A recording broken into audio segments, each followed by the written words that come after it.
झीलों की नगरी, भारत का वेनिस कहा जाने वाला उदयपुर अब क्या स्पा सेंटर्स में बिकती इज्जत के नाम से भी जाना जाएगा? क्या यह वही शहर है जिसकी पहचान शौर्य और पराक्रम से थी, अब body to body blow job और हैंड जॉब से जुड़ी गंदगी से बन रही है? उदयपुर में हाल ही एक बड़ा मामला सामने आया जिसमें एक स्पा सेंटर संचालिका को ब्लैकमेल करने का आरोप एक दलाल और यूट्यूब पर चैनल चलाने वाले पत्रकारों पर लगा है। एफआईआर के बाद दलाल को जेल हो गई और बाकियों की तलाश जारी है। पुलिसिया जांच में स्पा सेंटर वाले बेचारे हो गए और खबर दिखाने वाले आरोपी, क्योंकि मामला ब्लैकमेलिंग से जुड़ा था। आपको बता दें कि उदयपुर न्यूज ने कुछ दिनों पहले ही स्पा सेंटर में चलने वाली अवैध गतिविधियों को उजागर किया था, जिसमें एक ईमानदार स्पा सेंटर संचालक भरत सेन द्वारा अक्टूबर 2024 में आईजी उदयपुर को 38 से ज्यादा स्पा सेंटर के खिलाफ ज्ञापन देने और उनमें चलने वाली वेश्यावृत्ति की वीडियो सीडी देने के बाद भी कार्रवाई नहीं होने की पीड़ा बताई थी। कार्रवाई नहीं हुई तो पीड़ित भरत सेन उदयपुर न्यूज के पास आया। उदयपुर न्यूज ने इस पूरी खबर को प्रमुखता से प्रसारित किया। खबर में स्पष्ट रूप से दिखाया गया कि इन स्पा सेंटर्स की दीवारों के पीछे सिर्फ मसाज नहीं, देह का सौदा हो रहा है, लेकिन न 7 दिन न 7 महीने में कोई कार्रवाई हुई। इस खबर को खूब देखा गया, जनता की काफी प्रतिक्रियाएं आई और पुलिस की कार्यशैली पर भी सवाल उठे, लेकिन पुलिस तब भी चुप थी और अब भी चुप है। सवाल अब भी वही खड़ा था कि स्पा सेंटर्स में अवैध गतिविधियां क्यों नहीं रुकी, क्यों और ज्यादा खुलेआम यह सब कुछ होने लगा।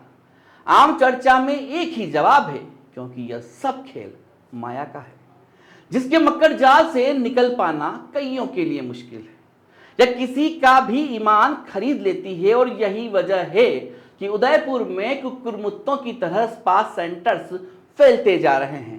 Blow job, hand job, body to body तो इनके मेनू कार्ड में होगा, और अगर आप रमे रमाए हो गए तो वह सब कुछ भी बंद कमरे की डिम लाइट में होगा, जिसे अवैध और अनैतिक माना जाता है। उदयपुर के सूरजपुर थाने में एक महिला स्पा संचालक रिपोर्ट दर्ज करवाती है कि उसके स्पा सेंटर में 2 लोग आते हैं, स्पा की रेट पूछते हैं और फिर अनैतिक काम करने का दबाव बनाते हैं, और स्पा का समय खत्म होने के बाद बाहर आकर 1500 और 2000 रुपए स्कैन करके चले जाते हैं। इस बात पर आप ध्यान दीजिएगा, 1500 और 2000 रुपए स्कैन करके चले जाते हैं। 2 दिन बाद स्पा सेंटर के मालिक मनोज के पास फोन आने के साथ साथ वीडियो रिकॉर्डिंग भी व्हाट्सएप पर आती है। मनोज स्पा सेंटर में काम करने वाली युवतियों से पूछता है तो वह बताती है कि क्लाइंट ने पीने के पानी की डिमांड की, वह बोतल लेने बाहर आई। इस बीच कैमरे से अंदर की मसाज की कुछ रिकॉर्डिंग कर ली होगी। इस बात को भी आप ध्यान से समझना, मसाज की कुछ रिकॉर्डिंग कर ली होगी। बाद में दलाल के लगातार फोन पर पैसों की डिमांड शुरू हो जाती है।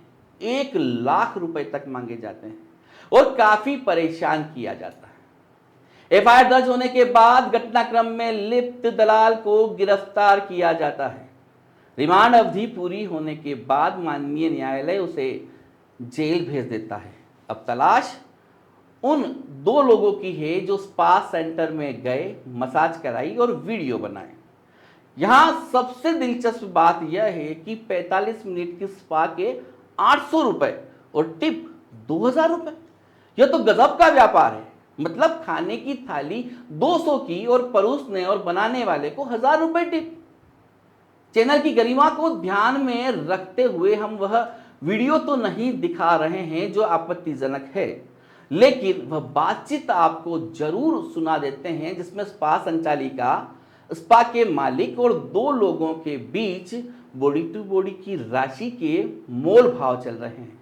जो युवती स्पा करेगी वह दिखने में कैसी है, कहाँ की है, वह भी मोबाइल गैलरी से दिखाया जाता है। पुलिस की सख्ती के कारण थाई की लड़कियां अभी नहीं आ रही, ये बातचीत भी वहां होती। ये 3 लाख रुपए में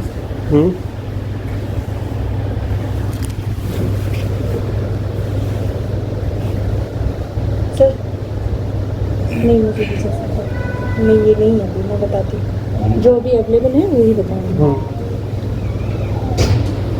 ठीक है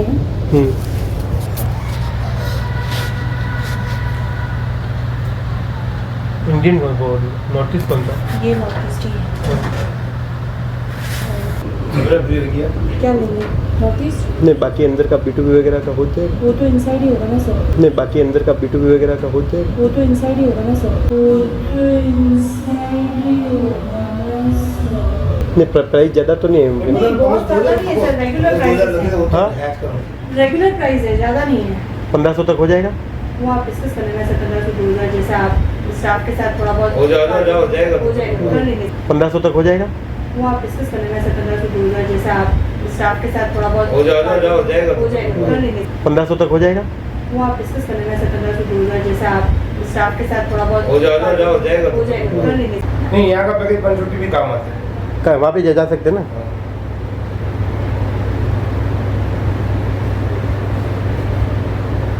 कैसे क्या कॉपरेट है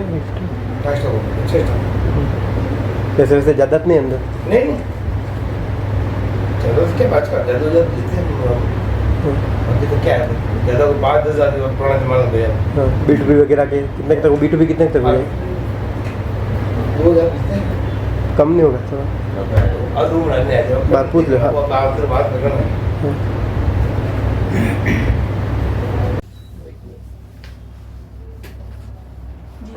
सस्ते में हो जाएगा सर कॉपरेट कर लेगा स्टाफ मैं बता दूंगी कोई दिक्कत नहीं तो अच्छा जो सस्ते में कर ले उसको भेज दो तो इंडियन भेज देती हूँ 1500 तक हो जाएगा तो आप वैसे B2B जो है वो 2000 रुपये में होता है फिर भी मैं उनको कह दूँगी 1700-1800 देना वैसे B2B जो है वो 2000 रुपये में होता है फिर भी मैं उनको कह दूँगी 1700-1800 देना 1500 तक करवा दो 1500 पे आप भी मत अटको 1500 पड़े अभी मेरे पास बस पैक और सैलरी आने वाली है 1500 ही पड़े बाकी ले लेंगे बोल दो पूछ लो जैसे कि आपको अगर इससे पे मसाज ही लेना हो या फिर आपको सर्विस ही लेना हो तो बाहर का तो पैसा नहीं लग रहा है आप एक ही बार जमा देती हो तो आके आप आराम से ले सकते हो और ऐसे रोज मतलब जाओगे तो बाहर का भी देना पड़ता है और अंदर का भी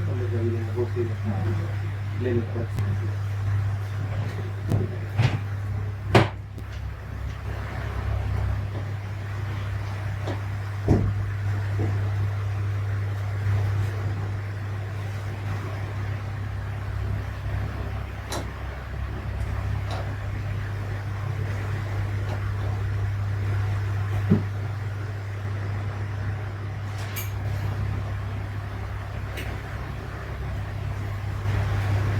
अब तो आपके सामने भी तस्वीरें साफ हो गई होगी कि स्पा सेंटर्स में अनैतिक और अवैध गतिविधियां संचालित होती है।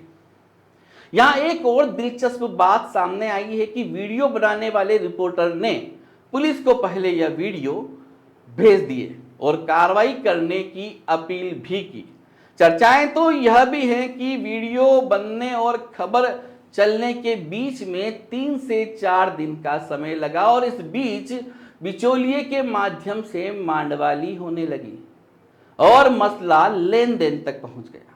दूसरी तरफ अवैध गतिविधियां संचालित करने वाले स्पा सेंटर्स की विभाग के गुप्तचरों से रायशुमारी के बाद में FIR दर्ज हो गई और एक की गिरफ्तारी के साथ साथ दूसरों की तलाश भी होने लगी। वह अगर गलत है तो उन्हें सीख चोक के पीछे जाना चाहिए। लेकिन अब जरा रुकिए, सोचिए, क्या यह सिर्फ एक ब्लैकमेलिंग का मामला है या पूरे सिस्टम की मिली भगत का आईना? जिस पत्रकार ने वीडियो बनाया उसने पहले पुलिस को भेजा या पहले सौदेबाजी की कोशिश की? क्या पुलिस बिना जांच के पीड़ित पक्ष को बेकसूर मान लेगी? क्या उन स्पा सेंटर्स पर कार्रवाई नहीं होगी जिनके मेन्यू कार्ड हैप्पी एंडिंग से सजे पड़े हैं। पुलिस को किस चीज का इंतजार है? सब कुछ सामने है। आदमी झूठ बोल सकता है, लेकिन कैमरा कभी झूठ नहीं बोलता। इसको सबूत मानते हुए ही स्पा सेंटर्स पर सख्त कार्रवाई की जाए। अगर अब भी पुलिस चुप रही तो मान लिया जाएगा कि कार्रवाई एक तरफा है और आगे कोई पत्रकार, कोई पीड़ित कभी सामने नहीं आएगा। फिर ये शहर सिर्फ जिलों महलों का नहीं, स्पा सेंटर्स में चल रही देह व्यापार मंडियों के लिए भी कुख्यात होगा। उदयपुर न्यूज यह कभी नहीं चाहेगा कि हमारी परंपरा, हमारी संस्कृति और हमारी बेटियों की इज्जत यूं ही नकली मसाज टेबल्स पर नीलाम होती रहे। यह हम कभी नहीं देख सकते। हमारी मांग है कि सभी स्पा सेंटर्स की तत्काल जांच हो। हर स्पा को स्पष्ट करे क्या वो मेडिकल ट्रीटमेंट है या लाइसेंस के नाम पर पर्दे के पीछे की गंदगी। महिला पुरुष की स्पा नीति तय हो। Blow job, hand job, body to body जैसी गतिविधियां तुरंत प्रतिबंधित हो। पुलिस यह भी बताए कि इस केस में भी सिर्फ ब्लैकमेलिंग करने वालों पर ही कार्रवाई होगी या स्पा सेंटर की संचालिका, मालिक और अनैतिक काम में लिप्त युवतियों पर भी कार्रवाई होगी। अगर यह नहीं हुआ तो मान लिया जाएगा कि एक तरफा कार्रवाई जिम्मेदार करना चाहते हैं और आगे से कभी भी इन स्पा सेंटर्स का स्टिंग भी नहीं होगा, न ही इन पर कार्रवाई कराने के लिए कोई आगे आएगा। और अगर अब भी चुप रहे तो कल यह जहर हर गली, हर कॉलोनी में फैलेगा और तब हम कह नहीं पाएंगे कि हमने चेतावनी नहीं दी थी। उदयपुर की इज्जत बचानी है तो इस बार आधी कार्रवाई नहीं, पूरी सफाई चाहिए। जिम्मेदार सेट हो सकते हैं, कुछ लोग बिक सकते हैं, लेकिन शहरवासी और यहाँ के चिंतक तो एक मुहिम लिए आगे बढ़ सकते हैं। नमस्कार।